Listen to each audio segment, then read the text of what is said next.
What's going on, guys? My name is Justin Starling. I'm a professional supercross rider, and you can see behind me I have a 2021 KTM 450 that Justin over at Moto Whips in California built up for me. Let's go over the details on this thing and show you guys what we decided to build. So before I go into full detail on what's going on with this bike, I'll give you a quick walk around of what Justin over at Moto Whips was able to build. This thing came out absolutely amazing. I think it's probably one of the best KTMs I've ever seen, just with all the orange and the orange frame, the black wheels, orange hubs. Man, this thing came out amazing. So we'll start at the top. I am running the ODI Champ bend bar with no crossbar, with the ODI half waffle soft grips, and also the ODI billet throttle tube. And holding on my controls, I have the Work Connection rotating bar clamp with the brake caps and the clutch cap with my number in it. I think that looks really cool. We did those in black to kind of match the gunmetal gray we did for the Cerakoted clutch assembly and also front brake assembly. For the levers, we have stock levers that are machined down, so they're a little bit skinnier. The stock levers come a little bit thicker. I'm not a big fan of that. I like them to be a little bit skinnier. Gives a little bit better feel, so that's what we have on there for the levers, and they're also polished up. For the triple clamps, I am running the X-Trig Rocks triple clamp in orange, as well as the Flex Fix bar mounts. I do not prefer the PHDS. I like them to be a little bit more solid. Also, this bar mount is just a little bit lower, which is a little bit like more my style, because the bar bend I run with the Champ is a little bit taller. So it's just a perfect feel right in between. Before we get too far, the plastic is all Acerbis, or Acerbis, or Acerbis, however you want to call it. Just a standard orange all the way from the radiator louvers that come black. I switched those to orange. The plastic is all orange, and also the rear mud flap is in orange. The radiators are all Cerakoted into a gunmetal gray. Cerakote is good for high temp items on your bike, so it's really good for radiators and brakes. So we did the radiators in a gray, and I think that looks really cool. As most of you know, the 2021 KTM 450 and the 2020 as well come with a black frame. The factory edition is the only one that comes with an orange frame. I prefer the orange frame, so Moto Whips decided to do an orange frame and also match it up with a orange valve cap cover. This is all powder coated. I think it looks absolutely awesome. It kind of looks like a factory edition in a way, but it's just a standard 2021 KTM 450 off the showroom floor. Moto Whips also plugged all the holes to the frame, so nothing can get inside the frame. There is a bigger area open right in the middle here of the frame that we put foam in. And also, this hole up here above the pipe, we have foam up in there, and then every hole is plugged off. We also have some soft Velcro to keep the throttle cables off the frame from wearing through or making it look kind of not very nice. That's just a little bit of like a precaution for looks. It is a stock gas tank with a Nihilo gas cap cover, or gas cap I guess you would call it. We are running a 1.8 radiator cap. I believe that comes stock on the KTM. And then we also run the hose out of the frame and all the way down to run just off the side, so that no fluid is going into the frame. One of the biggest differences I noticed on this motorcycle that we added to it was the FCP engine mounts and also the front engine case bolt. That one's titanium, but the engine mounts give it a little bit more flex, which lets the bike really plant to the ground. Even in like the chattery stuff, we noticed that it was a little bit more of a better feel through it. It didn't feel like it was so harsh. It also looks really good, but it just, like I said, it was more performance and gave it a way better feel through all the chattery bumps. And also it planted in the corners a little bit better and was able to lean the bike over a little bit earlier and not feel like it was gonna stand up on me. With the suspension, it is cone valve forks with the exact track shock. Also with the REP linkage and knuckle. Mark Johnson over at REP and AEO Power Sports did all of the suspension internally, and this is hands down the best suspension I have ever rode on a motorcycle in my life. It is perfectly planted. It's just stiff enough, but also just plush enough. They have all of my settings on the back of the fork as well, and that really helps a lot with being comfortable on the bike through really rough conditions. But even when the track is smooth, it doesn't feel like the suspension's too stiff and wants to slide. It'll still track around the track no matter what. And then for the Holeshot button, I am running the Pro Launch Work Connection button. That thing has always worked absolutely amazing for me. I've never had a single issue with it, and I prefer to use it on all of my bikes. When it comes to the brakes, we are running just stock brakes all the way through, all the way down to the rotors are just stock, no oversize or anything. Brembo really has a great brake that I don't really feel like you need an oversize until it comes to Supercross time, but since we were just riding outdoors right now, the stock brake was just good enough for me. And then also we were running the KSR Han hub, but KSR Wheels is the guy that does all the build, kind of like W or something like that, but KSR Keith over there has built my wheels for the last, I don't know, maybe 6 years, and anytime that it's my choice to build wheels, I go straight to Keith every single time. But he does a Han hub with Bulldog spokes and a DID rim, a little bit stronger, heavy duty, but lightweight as well, and will literally hold up through anything, and I've never had an issue. And on the KSR wheels, we are running Dunlop MX33 front and rear tires. I prefer these tires no matter how hard packed the track is or how soft it is.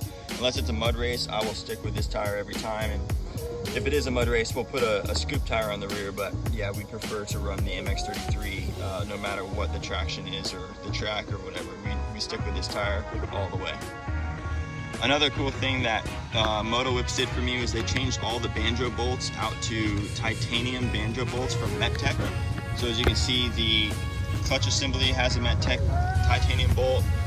This is also wire tied so it never comes loose, but that is also titanium.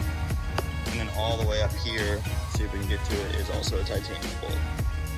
Another really amazing thing that Moto Whips did is they took all the sight glasses out of the brakes. Yeah, you can't see the fluid, but if you keep up on it enough, you really won't need to be checking that. As you can see, they took the sight glasses out and also put the Moto Whips logo in it, which I think looks absolutely amazing. I made the mistake of not putting some foam behind this guard and actually pour through it a little bit. Cerakote's not gonna hold up completely perfect, it will wear down, and that was my fault of riding the bike before I put foam behind it, and now I have a little mark through. But yeah, take the sight glasses out, weld it up, and then that'll just keep any possible brake failures from happening in a moto. For the exhaust, we're running an FMF 4.1 titanium carbon end cap system. I've been with FMF for a long time. Great product. They've literally been behind me forever, and I've been super thankful to run their product. This exhaust system is Thai, and it has been polished, and that's why it's got a cool purple color from just me riding it. I'm not running any special gas, just pump gas in this thing, but it really does look awesome. And then for my skid plate, I'm running the P3 carbon skid plate. It looks really cool, it's highly durable, it's an X series. When I hit them up about doing this build, they were full on board to support me with it, and I really think this skid plate looks amazing, and it's super durable, and I put it through the test in Supercross as well, and I've had no issues. Of course, you guys know that in long motos, bikes get super hot, so we were running the Boysen Super Cooler. It's a bigger impeller, a little bit of a bigger diameter on the cover, so quite a bit more coolant can run through it into the engine, keep the engine cooler. I can't exactly tell you what the number is that it keeps it cooler, but I know it's quite a significant amount. And then we're also running engine ice through all of the radiators. I've never had an issue with any of the product there, and Dave over there at Engine Ice and Scott have really been behind me since I was probably 5 years old, and I will continue to use their product no matter what. And then next to the Boysen Super Cooler, we got the Recluse torque drive system. Not an auto clutch or anything like that, it's just a standard torque drive manual system. Gives the bike a little bit more pep. It's longer lasting clutches as well. Been a big fan of Recluse. They've been with me since about 2013, and I prefer to use their product in all of my bikes. And also another thing that we do is we run a Honda 450 rear brake spring. That helps the brake spring just be a little bit stronger. The stock one, I broke quite a few of those. I'm not a big fan of them, so we always try to change it out to a Honda one. And I'm also running a Honda 450 rear axle. That way that it's just a two-piece axle, and so that the axle blocks are not connected to the rear axle. I like it to be different, and that's also a little bit stronger. I know factory KTM, those guys used to do it. Now they make their own that are a little bit, I think, better maybe than this, but this is just what we do for now. And then when it comes to the graphics, it's Adept Creative. Austin Edwards over there and Eric Grondel have been a huge supporter of mine for quite a few years now. I gave them an idea of what I wanted on graphics. This was the first design they sent over, and I absolutely loved it. I think it looks really clean, just a black, white, and orange look, just to keep it really fresh and professional looking. And they did an absolutely amazing job with this set. And then we also are running I forgot to mention this before, but we're running the Vinted airbox cover. I do have the solid one as well, but I run the Vinted one just because it helps a little bit with more airflow into the air filter. And then also for the air filter, we're running a twin air high flow system, so there's no screen behind the filter, more air through the engine, more power. So that's why we're running that, and it's a little bit cleaner. But with being in Florida, we're running a filter skin. You can't really see it in there, but just to try to keep a little bit more sand outside of the filter, so a little bit more air can breathe through it. For the seat, I'm running a Guts factory seat. It's just I guess we wouldn't call it a factory seat, but it's just a standard seat that they do. I gave them an idea on colors that I wanted with an orange top and a black side. This is what it came out with. I think it looks really, really clean. I'm also running the lightweight seat foam underneath. But I can run this seat, and I pinched my knees really hard in the seat, but I could run this seat probably for 5-6 months and not have a single issue with it. And underneath the seat for the ECU, I'm running a Vortex ECU that's mapped by Twisted Development. Jamie over there has been unbelievable, and I think he is by far the best at tuning ECUs.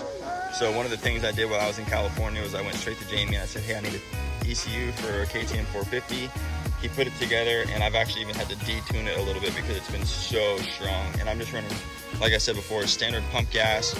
It's a stock engine with just a clutch system in it, and this thing is an absolute rocket ship.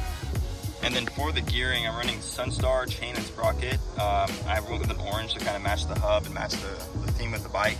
I'm also running the Sunstar countershaft sprocket with the 520 gold chain. I'm running 1349 for my gearing, which I believe is stock gearing.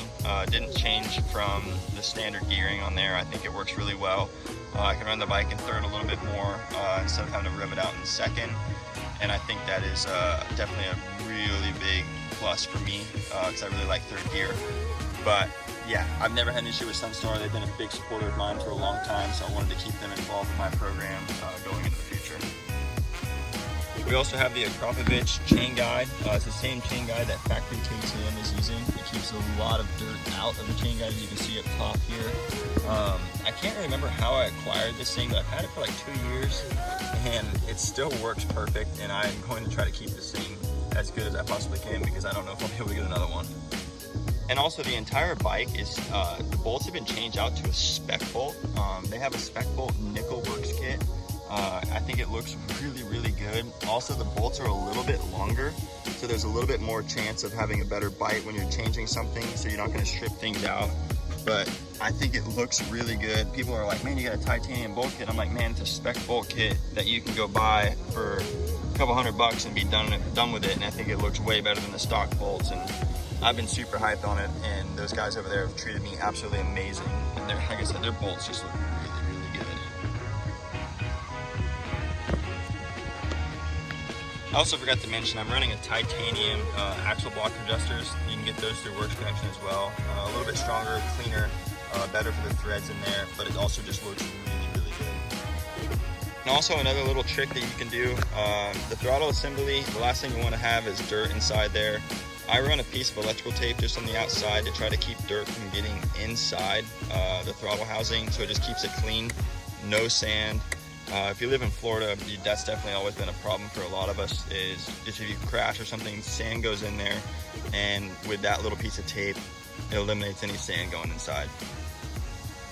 I'm really happy with this build. Justin at Moto Whips did me a huge solid. We've been wanting to do a bike build together for a couple years now, and after Salt Lake City Supercross rounds, I decided to head to California, purchased this bike from AEO Power Sports, and basically just drove it to him, and I said, hey, do your thing, let's make this thing awesome. And He did. And I also did this video after I rode it. I wanted to do it before I rode it, just so that everything looked newer and is clean, but I wanted to give my feedback on the bike, and also keep the product on it that I endorse. I didn't want to have something on there just because it looks cool or anything, but it wasn't better for me.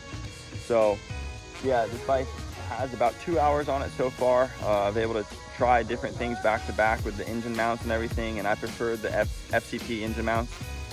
But everyone that's been a part of this build has been so amazing to work with. But I really can't give enough thanks to Justin over at Moto Whip for really busting his butt on this thing, and also Jason over there and his whole family. But yeah, I was able to spend some time with them out there and go with this build and help them with this build a little bit. But I really just kind of gave it to them and I said, hey, do your thing. I trust you guys. You know, here's your bike, do your thing. And this thing's absolutely amazing. So the next video I'll do will be me riding the bike. But I just wanted to get some more feedback, do some riding on it before I came on and talk to you guys about it. And if there's anything else you guys want to know, leave a comment below. I'll do my best to respond to it. And yeah. Catch you guys next time.